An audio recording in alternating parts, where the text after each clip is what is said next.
in general, the kokanee are way up in the water column. We're not going to be fishing 100 feet No. down. No. Oftentimes it's from 10 feet to 30 feet below the ice. Yeah. Regardless of which lake you're on, that just seems to be pretty typical. That seems to be, it's most likely that's where the zooplankton, which is what they're feeding on, that's where the zooplankton is, and so they're going to be where the food is. Yeah. So sometimes you have to chase them. It's funny, sometimes you do have to chase them down to 60 feet, and that's the great thing about the sounders, but in most cases we fish between 15 and 25 feet. Yeah. So once you get down to the depth that you think you're fishing, you're going to find the fish at, I typically like to fish between about 15 and 25 feet. That's where you'll typically find the fish, although sometimes you'll find it shallower or deeper. But once you get down there, you just want to be giving it a little, anywhere from a 6-inch to a 1-foot lift, about every 3 to 5 seconds.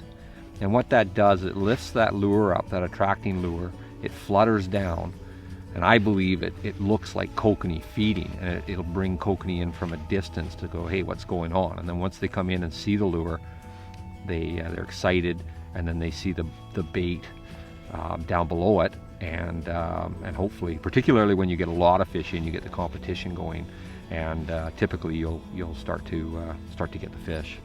So the winter fishery for kokanee, obviously it doesn't start till after the ice forms, but there are periods during the winter when it's better than other times of the winter months. Yeah, you'll find with kokanee, it's interesting, not always when the ice is safe to walk on, when the ice is first on, is the fishing the best. Quite often it seems like 2-3 weeks after the ice has been on, the kokanee fishing will actually pick up. So, and it's good typically, we've got bigger lakes here. If we're talking about actual seasons, we typically don't start ice fishing for kokanee until after New Year's. Yeah. That's when we get ice on these big lakes, and it quite often will fish well right through in this part of the world into early March.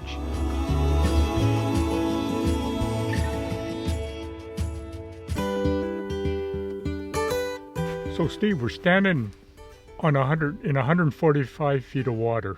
Yeah. But we got lots of ice. We got lots of ice. We have about 8 to 10 inches of ice here. So we're good, and it's good, hard, clear ice. Yeah. But maybe we should talk about some of the safety things about ice fishing, because, I mean, there's risk going out on the water if the ice is too thin, that's for sure. Yeah, absolutely. Early in the year, as you're watching the ice come on, you shouldn't go on ice that isn't at least 4 inches thick, and it should be good, clear, hard ice. Right. Not mushy. Yeah, so it's a good thing. If you're getting on a lake, say it's a lake you haven't been on, it's early in the year, to drill a hole really close to shore, find out how thick the ice is, make sure it's clear, it's not punky. Yeah. If there's color in the ice all the way down, it's water in there, it's not going to be good, solid, weight-bearing ice. Yeah, you might want to back off for sure. Yeah. And when you choose a place to drill your first hole, make sure, if you know the lake at all, make sure it's not going to be over your head. Start when you're in 2 feet of water. So make sure you're in water so your auger's not hitting the ground. But don't go out to 20 feet of water and drill your first hole. Yeah. So we've both got ice picks with us. I mean, these are a valuable safety item, because if you ever did fall through the hole, you can claw your way out, because they've got little spikes on the end, on them, so exactly. we can get out of the hole. Almost impossible with your hands to actually grab on, especially ice like this. So you wear them around your neck when you're going out, and so they're always there. And if you go in, you've got it. Another good thing to do is always go out with a buddy. Yeah, absolutely. You're out by yourself, you get in trouble and there's nobody there to help you. Yeah. And bring always good to bring a length of rope with you. Yep. In your toboggan. We always use toboggans when we go out. So have that length of rope. If your buddy goes in, you can get on your belly, flip the rope out to him, put as much of surface area on the on the ice as you can, so that you're not going to go through, and then get that rope and get your buddy out. So it's probably not a bad idea, because we're fishing in the summertime, we wear inflatable vests. Yep. Early in the winter, wear the vest out there. They don't get in the way, and once you're out there and fishing and it's safe, then you can take it off. But I mean, these are just simple things that make common sense. If you're going to go out on the ice, to take a few precautions, because you don't want to be falling through. We've been there.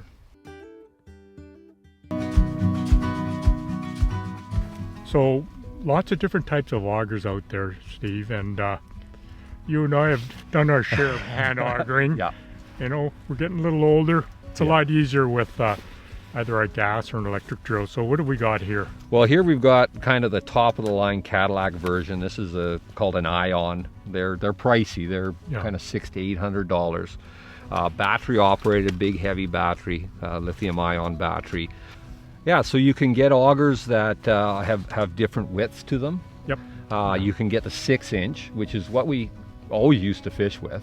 And they're great. They're actually easier to auger because you're removing less ice.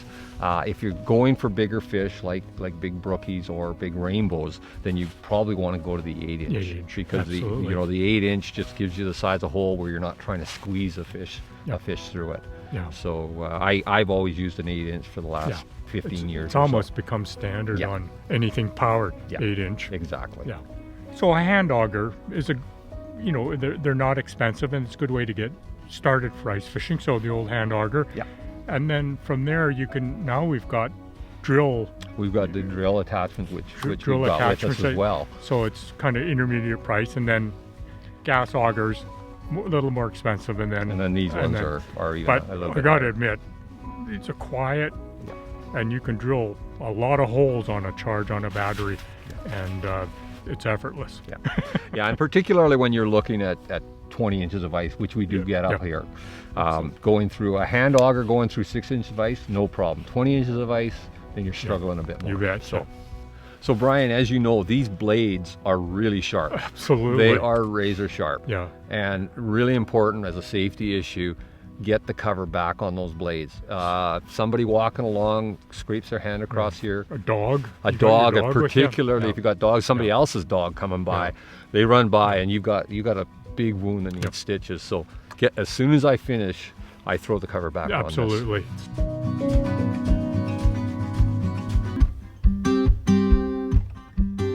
So when we're out fishing in the open water all spring, summer, and fall, we never go fishing without a sounder. No.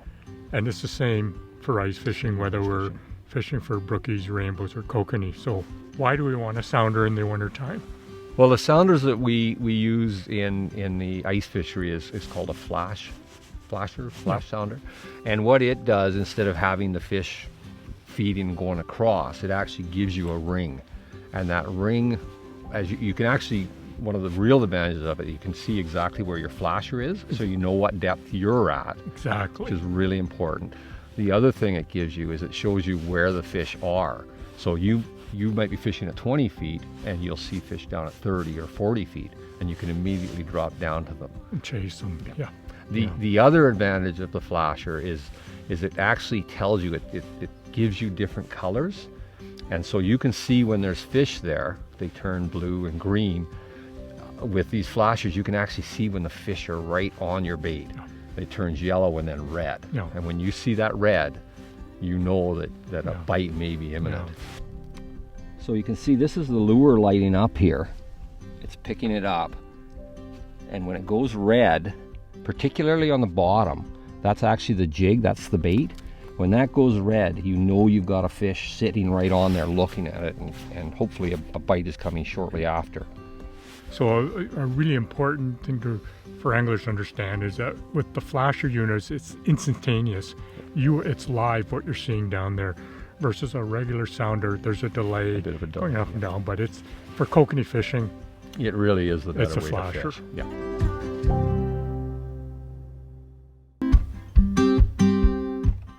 So Steve, we want to be comfortable when we're out on the water any time of the year, and in the wintertime especially. So we need to dress properly for it. And you and I, we're pretty warm. Yeah. But so what are some of the things we need to consider, especially if you're new to ice fishing and want to come up and do this, and you're potentially from the coast and haven't spent a lot of time in cold weather? Yeah. No, and I see a lot of people that come out excited about going ice fishing. They're out there for 15 minutes, half an hour, and they're leaving because they're cold. Yeah. So, real key, to me, one of the real keys is your footwear. Yes. You need to have insulated boots. If the ice is wet, you need to have true boots, gum boots, so you don't get wet.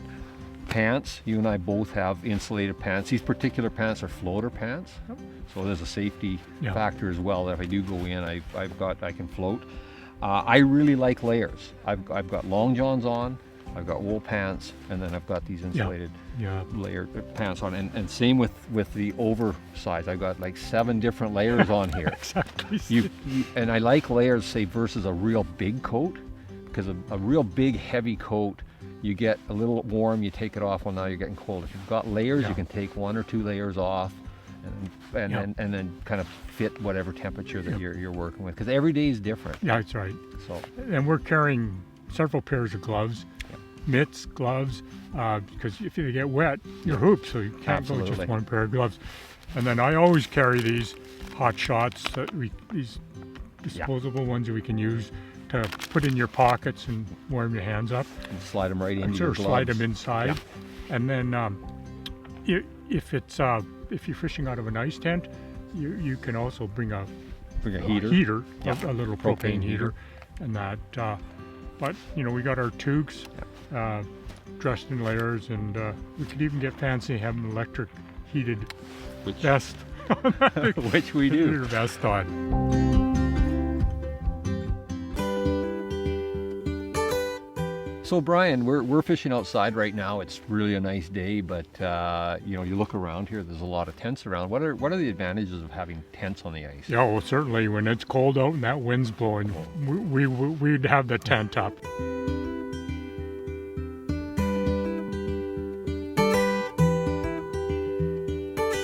So the tent, first of all, it offers you protection from the elements, keeps you warmer. But the other advantage of a tent is that we can look down the hole, and because a lot of times those kokanee or other fish species are high in the water column, you can see them, so you can actually sight fish them, and the black lining on the inside of the tents blocks all the sunlight, and it makes for an interesting fishing event in the tent. Yeah, absolutely. Your catch rate becomes better when you can see the fish.